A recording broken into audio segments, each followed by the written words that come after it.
I never thought I'd be the kind of person to keep a secret that could destroy my entire family. But here I am, 3 months later, still waking up in the middle of the night with my heart racing, replaying that moment over and over in my head. The moment I walked into my sister's house and saw something that changed everything. The moment I realized that the man she trusted most in this world, the father of her 2 children, was hiding something so devastating that even now, I don't know if telling her would save her or destroy her completely. Let me start from the beginning because you need to understand how we got here. My name is Emma. I'm 32 years old and I live in Portland, Oregon. My older sister Rachel has always been my best friend, my confidant, the person I've looked up to my entire life. She's 35, beautiful, successful, and seemingly has the perfect life. She married David 8 years ago, and they have 2 kids, Sophie, who's 6, and little Jake, who just turned 4. From the outside, they look like the American dream. Big house in the suburbs, 2 cars, family vacations to Disneyland, the works. I've always been a little envious, if I'm being honest. While Rachel was building this perfect life, I was still trying to figure out my career, bouncing between relationships that never worked out, living in a small apartment with my cat. 6 months ago, Rachel asked me to move in with them temporarily. I had just lost my job at a marketing firm during layoffs, and my landlord had decided to sell my building. I was drowning in stress, and Rachel, being the amazing sister she is, insisted I stay with them until I got back on my feet. David seemed fine with it, maybe even enthusiastic. He said it would be good for the kids to spend more time with their aunt, and that I could help out around the house while they were both working demanding jobs. Rachel works as a senior nurse at Providence Hospital, often pulling 12-hour shifts, while David runs his own consulting business from a home office. If you're following this story and wondering what happens next, do me a favor and click that subscribe button. I'm sharing something incredibly personal here, and knowing that you're part of this community means everything. We're working toward 5,000 subscribers, and every single one of you matters. Hit that red button and join us on this journey. The first 2 months living there were actually wonderful. I fell into a routine with the family, helping with school drop-offs, cooking dinner when Rachel worked late, playing with Sophie and Jake in the evenings. David and I became friendly in a way we'd never been before. We'd chat over coffee in the mornings, laugh about silly things while making breakfast for the kids, watch TV together after everyone went to bed. He was charming, funny, attentive. I started to see what Rachel fell in love with all those years ago. But I also started noticing little things that made me uncomfortable. The way his hand would linger on my shoulder when he passed behind me in the kitchen. How he'd find excuses to be in whatever room I was in. The compliments that felt just a touch too personal. I told myself I was imagining it. David loved Rachel. They had a family. I was just being paranoid because I'd been burned by men before. But then came the night that changed everything. It was a Tuesday. I remember because Rachel always works the late shift on Tuesdays. She wouldn't be home until almost midnight. The kids were asleep by 8, and I had gone to my room, which was the converted den on the first floor. I was lying in bed, scrolling through my phone, when I heard a soft knock on my door. Before I could answer, David opened it slightly, peeking his head in. "Hey, you still awake?" he whispered. "I can't sleep. Want to watch a movie or something? Keep me company?" There was something in his eyes that made my stomach turn. Something hungry. Something that had nothing to do with insomnia or friendly bonding. I told him I was tired and he should go to bed. He stood there for a moment just staring at me, and then smiled this strange smile and said, "Okay, Emma, but you know where to find me if you change your mind." The way he said my name made my skin crawl. After that night, I started paying more attention, and what I discovered made me sick to my core. David was hiding something, but it wasn't what I initially feared. It was something far more complicated, far more devastating. One afternoon, about 3 weeks after that uncomfortable encounter, I came home early from a job interview. Rachel was at work, the kids were at school, and I assumed David would be in his office on a conference call like he usually was during the day. The house was quiet as I walked in through the garage entrance. Too quiet. Your support means the world to me as I share this painful story. If you haven't subscribed yet, please take a second to click that button. We're building something special here, trying to reach 5,000 subscribers who understand that real life is messy and complicated. Be part of this community and subscribe now. I walked towards the kitchen to grab some water, passing by David's office. The door was closed, which was unusual. He always kept it open when he was working. I was about to keep walking when I heard a sound that stopped me cold. A voice. A woman's voice. But not just any woman. A voice I recognized. A voice that made my blood turn to ice. It was my sister's voice. But it wasn't Rachel. It was our youngest sister, Morgan. Morgan, who's 28 and lives in Seattle. Morgan, who's married to a guy named Tyler and supposedly happy in her own life. Morgan, who Rachel and I had helped raise after our parents died in a car accident when she was just 12. I stood frozen outside that door, my hand trembling as I reached for the handle. The rational part of my brain was screaming at me to walk away, to pretend I never heard anything, to protect myself from whatever truth was on the other side of that door. But I couldn't. I had to know. I turned the handle as quietly as I could and pushed the door open just a crack. What I saw will haunt me forever. David was sitting at his desk, but he wasn't alone. His laptop was open in front of him, and on the screen was Morgan. They were on a video call, but this wasn't a casual family check-in. The way they were looking at each other, the tone of their voices, the intimate way they spoke, it was clear this was something that had been going on for a while. Morgan was saying something about how hard it was to pretend everything was normal when she visited for Christmas, how she couldn't stop thinking about him, how what they were doing was tearing her apart, but she couldn't stop. David responded in a low voice, telling her he felt the same way, that being around her during family gatherings was torture, that he dreamed about her constantly. He said he loved Rachel, but what he felt for Morgan was different, more intense, all-consuming. Morgan started crying, saying she felt like a terrible person, that Rachel had raised her, and this betrayal was unforgivable, but she was in love with him and didn't know how to make it stop. I must have made a sound, a gasp or a sob, I don't even remember, because suddenly David spun around in his chair and saw me standing there. His face went white. On the screen, Morgan said, "What's wrong?" And then she saw me too. The look of pure horror on her face matched exactly how I felt inside. For a long moment, none of us moved. We just stared at each other, this terrible triangle of shock and fear and guilt. Before we go any further, I need to ask you something. If this story is affecting you the way it affected me, if you're invested in what happens next, please hit that subscribe button. We're working toward 5,000 subscribers, and your support makes it possible for me to share these difficult truths. Click subscribe, and let's grow this community together. David closed his laptop quickly, cutting off Morgan's image, and stood up. He looked at me with these desperate eyes and said, "Emma, please, let me explain. It's not what you think." I couldn't help it. I laughed. A harsh, bitter laugh that sounded foreign coming from my own mouth. "Not what I think," I said, my voice shaking. "You're having an affair with our sister, with Morgan, while your wife, her sister, works herself to death at the hospital to support this family. What part am I misunderstanding, David?" He stepped toward me and I stepped back instinctively. He held up his hands in surrender.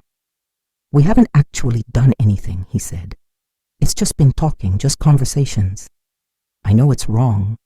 I know it's a betrayal, but we haven't crossed that line physically. We're trying to figure out what to do." I felt rage building inside me like I'd never felt before. "Trying to figure out what to do? You're married to my sister. Morgan is married. There's nothing to figure out. You end it right now and you never speak of this again." David ran his hands through his hair, looking tortured. "You don't understand, Emma. I never meant for this to happen. It started innocently, just checking in with Morgan after she had that miscarriage last year. Tyler wasn't being supportive, and she needed someone to talk to. Rachel suggested I reach out since Tyler and I had always gotten along. We started talking more, and then somewhere along the way, it became something else, something neither of us planned. I wanted to scream at him that affairs don't just happen, that people make choices, that he was destroying multiple lives with his selfishness. But I also saw genuine anguish on his face. This wasn't some callous cheater who didn't care about the damage he was causing. This was someone who seemed genuinely torn apart by what was happening, and that somehow made it worse, because it meant this wasn't simple. It meant there were real feelings involved, which made everything infinitely more complicated. "Does Tyler know?" I asked. David shook his head. "Does Rachel suspect anything?" He shook his head again. "It's just been us, keeping this secret, trying to figure out what to do with these feelings." I sat down on his office couch, my legs suddenly unable to support me. "How long?" I whispered. "How long has this been going on?" David looked at the floor. "About 18 months, he said quietly. 18 months. A year and a half of lying, of secret conversations, of emotional infidelity that felt just as devastating as if they'd been physically together. If you're still with me, still listening to this painful confession, I appreciate you more than you know. Show your support by subscribing to this channel. We're almost at 5,000 subscribers, and each one of you helps me feel less alone in this mess. Click that subscribe button and be part of this journey." "You have to tell her," I said, my voice stronger now. "You have to tell Rachel, and Morgan has to tell Tyler. This can't continue." David looked up at me with panic in his eyes. "Emma, please. If this comes out, it will destroy everything. The kids, the family, everything we've built. And for what? For feelings we've been actively trying to suppress? We haven't acted on this. We've been trying to do the right thing." "The right thing?" I stood up, anger flooding back. "The right thing would have been to stop talking the moment you realized feelings were developing. The right thing would have been to tell Rachel and work on your marriage. The right thing would not have been to continue this for a year and a half behind everyone's backs." I paced the room, my mind racing. "I need to think," I said. "I need time to process this. But David, I'm telling you right now, this ends. Today. You don't talk to Morgan anymore unless it's in a group family setting, and you figure out whether you want to be married to my sister or not, because she deserves better than this." I walked out of his office and went straight to my room, closing the door and locking it behind me. My phone buzzed almost immediately. It was Morgan calling. I stared at her name on the screen, my baby sister, the girl I'd helped raise, who'd cried in my arms when our parents died, who I'd taught to drive, who I'd helped move into her first apartment. I declined the call. She tried again and again. Finally, she sent a text. "Emma, please. I need to talk to you. I need you to understand. Please don't hate me." I turned off my phone and lay on my bed, staring at the ceiling, tears streaming down my face. How had we gotten here? How had my perfect sister's perfect life turned into this nightmare? And more importantly, what was I supposed to do with this information? Do I tell Rachel and watch her world crumble? Do I confront Morgan and try to understand how she could do this? Do I give David a chance to end it quietly and hope they can all move past this? Every option felt impossible. That night, Rachel came home exhausted from her shift. I heard her in the kitchen talking to David, asking about his day, telling him about a difficult patient she'd had. Her voice was tired but loving. She trusted him completely, had no idea that the foundation of her life was built on a lie. I stayed in my room, unable to face her, unable to look into her eyes knowing what I knew. She knocked on my door around 11, asking if I was okay, if I wanted tea or to talk. I told her through the door that I was just tired, had a headache, needed to sleep. I heard the concern in her voice as she said goodnight. Take a moment and subscribe to this channel if you haven't already. This story isn't over, and I need your support to continue sharing. We're building toward 5,000 subscribers, and every person who clicks that button matters. Subscribe now and be part of this community. The next few days were torture. I avoided both David and Rachel as much as possible, leaving early for job searches and coming home late. Morgan kept trying to contact me, sending long text messages explaining her side, begging me to understand. I couldn't bring myself to read most of them. David seemed to respect my space, but I'd catch him watching me sometimes with this desperate, pleading look. And Rachel, sweet Rachel, who had no idea any of this was happening, kept trying to figure out what was wrong with me. She asked if my job search was going badly, if I was depressed, if I needed to talk. Each time she showed concern, it felt like a knife in my heart. A week after the discovery, I finally answered one of Morgan's calls. She immediately started crying. "Emma, please listen to me. I never wanted this to happen. You have to believe me. I love Rachel. She's been more of a mother to me than a sister. But I also have feelings I can't control. Tyler and we've been having problems for years. He's cold, distant, never wants to talk about anything real. When I had the miscarriage, he acted like it was no big deal, like we'd just try again. He didn't understand what I was going through, but David did. David listened, he cared, and somewhere in all those conversations, I fell in love with him." I let her talk, hearing the genuine pain in her voice. When she finally stopped, I said, "Morgan, I understand that you're hurting. I understand that Tyler isn't meeting your emotional needs. But you don't fix one relationship by destroying another. David is married to Rachel. He has children with her. What you two are doing isn't just about you. It's about an entire family." "I know," she sobbed. "I know, Emma. That's why we haven't done anything. That's why we're trying to stop. But how do you turn off feelings? How do you stop loving someone?" I didn't have an answer for that. I knew from my own failed relationships that emotions weren't logical, that you couldn't just decide to stop feeling something because it was inconvenient or wrong. But I also knew that actions were choices, and they were both choosing to continue this, even if they claimed they were trying to stop.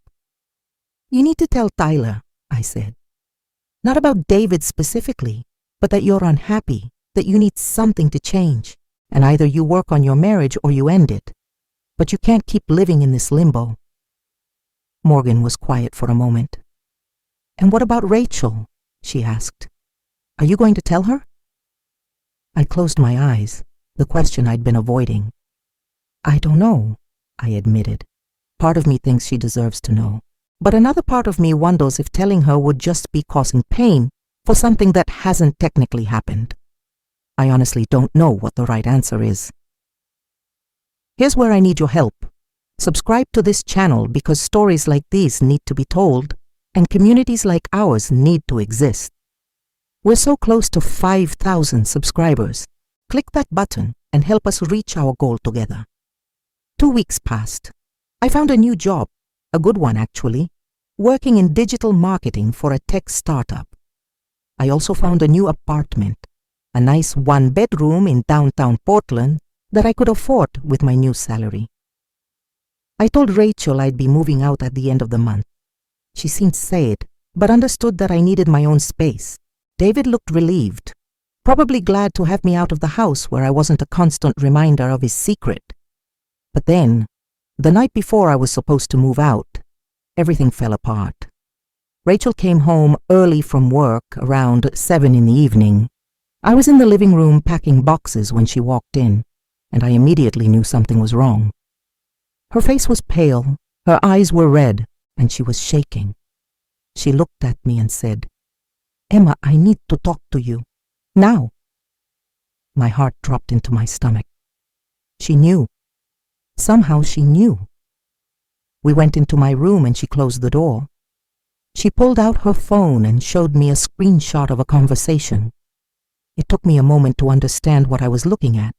But then I realized it was a message from Morgan to David. Somehow, Rachel had seen it. "Tyler sent this to me an hour ago," Rachel said, her voice eerily calm. "He found conversations between Morgan and David on her laptop. Apparently, she forgot to log out before he borrowed it. He was confused, thought maybe he was misunderstanding, so he forwarded some of the messages to me, asking if I knew they were talking so much." I felt sick. The messages Rachel showed me were recent, from just a few days ago. They weren't explicit, but they were intimate. Morgan talking about missing him, David saying he thought about her constantly, both of them discussing how hard it was to be apart. "How long have you known about this?" Rachel asked, and there was something dangerous in her voice now. The calm was cracking. This is the moment where everything changes. Before I tell you what happened next, I need you to do something for me. Subscribe to this channel. We're building a community of people who understand that life is complicated and messy. Help us reach 5,000 subscribers by clicking that button right now. I found out about 2 weeks ago, I admitted, my voice barely above a whisper. I walked in on them having a video call. But Rachel, they said they haven't done anything physical. They said they were trying to stop. Rachel laughed, but it was a sound full of pain. "Trying to stop? Emma, these messages are from 3 days ago. They haven't stopped at all. And you've known for 2 weeks and didn't tell me. My own sister." The betrayal in her eyes was worse than anything I'd imagined. "I didn't know what to do," I said, tears streaming down my face. "I didn't want to hurt you. I didn't know if telling you would make things better or worse." Rachel stood up, her whole body rigid with anger. "That wasn't your decision to make. I'm your sister. We tell each other everything. How could you keep this from me?" Before I could answer, we heard shouting from upstairs. David's voice, loud and angry. Then we heard Sophie crying. Rachel's face changed immediately, her maternal instincts overriding everything else. We both ran upstairs to find Sophie standing in the hallway in her pajamas, crying. David was in their bedroom, and through the open door, I could see him on the phone. "I don't care what Tyler told you to do," he was shouting. "This is between us. You don't get to make decisions about my family." Rachel pushed past me into the bedroom. "Get off the phone," she said, in a voice I'd never heard her use before. "Now." David turned, saw her standing there, and the color drained from his face. He ended the call and just stared at her. I took Sophie back to her room, trying to comfort her, telling her everything was okay, even though it clearly wasn't. Jake was somehow still asleep in his room, thank God. I could hear Rachel and David's voices through the walls, but couldn't make out words, just the tone, angry and hurt and desperate all mixed together. An hour later, Rachel appeared in Sophie's doorway. Her face was composed now, but her eyes were dead. "Emma, can you stay with the kids tonight? I'm going to my friend Kate's house. I need space to think." I nodded immediately. "Of course, whatever you need." She looked at me for a long moment. "We'll talk tomorrow, you and me, about all of this." Then she was gone. If you're still here, still listening to this disaster unfold, please show your support by subscribing. We need to reach 5,000 subscribers, and every single person matters. Click that red button and join this community that understands real life is never simple. David came downstairs a while later. He looked like he'd aged 10 years in one night. "Is she gone?" he asked. I nodded. He sat down on the couch and put his head in his hands. "Tyler found everything," he said. "Months of messages. He's filing for divorce from Morgan, and he sent it all to Rachel first, wanting to know if she knew her husband was having an emotional affair with her sister." He looked up at me. "I know you hate me right now. I hate myself. But I need you to understand, I never meant for any of this to happen. I love Rachel. I love my kids. But I also have these feelings for Morgan that I can't seem to shake." "Love isn't just feelings," I said quietly. Love is choice. Love is commitment. Love is choosing your wife every day, even when feelings for someone else show up. You had a choice every single day for 18 months, and you chose to keep betraying her. David didn't argue. He just nodded slowly. "You're right," he said. "You're absolutely right. And now I don't know how to fix this. I don't know if it can be fixed." The next morning, Rachel came back. She looked exhausted, like she hadn't slept at all. She asked David's mom to come watch the kids, and then she sat down with me at the kitchen table. "Tell me everything," she said. "From the beginning. I need to know exactly what you knew and when." So I told her everything, about finding them on the video call, about the conversation with David, about Morgan's phone calls and texts, about my struggle with whether to tell her or not. Rachel listened without interrupting, her face unreadable. When I finished, she was quiet for a long time. Finally, she said, "I'm hurt that you didn't tell me. I'm angry that you kept this secret, but I also understand why you struggled with it. This isn't a simple situation." She looked down at her hands. "Tyler sent me everything last night. Every message, every video call log, everything. Emma, this has been going on since before you moved in. They've been talking almost every day for over a year and a half, sharing intimate thoughts, supporting each other through hard times, basically having a whole relationship behind our backs." "What are you going to do?" I asked. Rachel shook her head. "I honestly don't know. Part of me wants to throw David out right now, file for divorce, never speak to Morgan again, but I also have 2 kids who love their father. I have 8 years of marriage that weren't all bad, and despite everything, I still love him. I don't know how to turn that off." She started crying then, really crying, and I moved around the table to hold her. "How did this happen?" she sobbed. "How did my husband fall for my sister? What's wrong with me?" "Nothing is wrong with you," I said firmly. "This isn't about you at all. This is about them making selfish choices. You are an amazing wife, an incredible mother, a brilliant nurse, and the best sister anyone could ask for. Their betrayal says nothing about your worth." We sat like that for a long time, her crying in my arms, both of us trying to make sense of something that made no sense at all. Before I continue, I really need you to subscribe if you haven't already. This story is almost over, but your support means everything. We're working toward 5,000 subscribers, and you can be part of that milestone. Click subscribe right now. That was 3 months ago. Since then, everything has been in limbo. Rachel and David are in couples counseling, trying to work through the betrayal. David swears he's cut off all contact with Morgan. Rachel is trying to forgive him, but some days are harder than others. Morgan and Tyler are getting divorced. Tyler wanted nothing to do with Morgan after he found out, refused to even try counseling. Morgan moved back to Portland temporarily, staying with a friend, but Rachel won't see her, won't even talk to her. The sister relationship that defined both their lives is shattered, maybe permanently.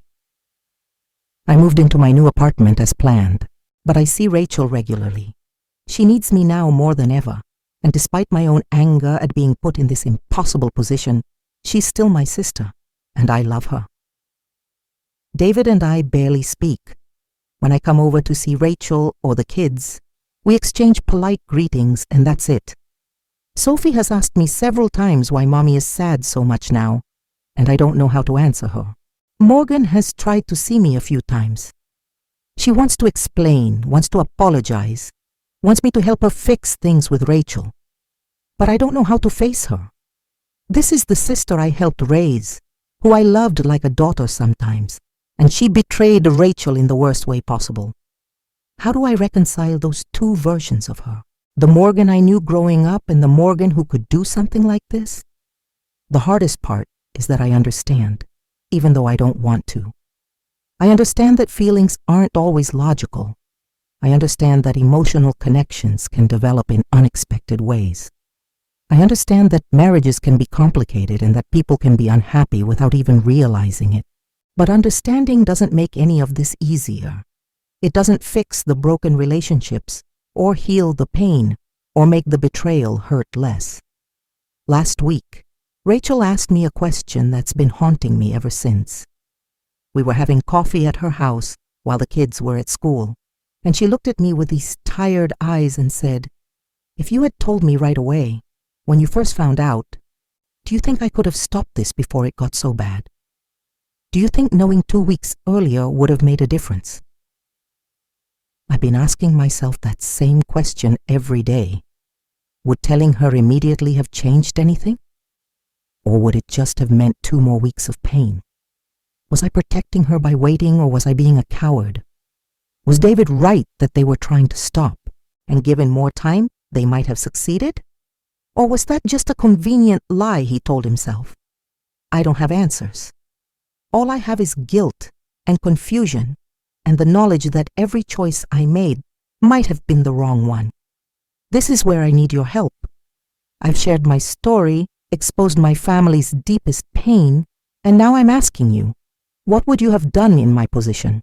If you found out your brother-in-law was having an emotional affair with your other sister, would you tell immediately? Would you wait?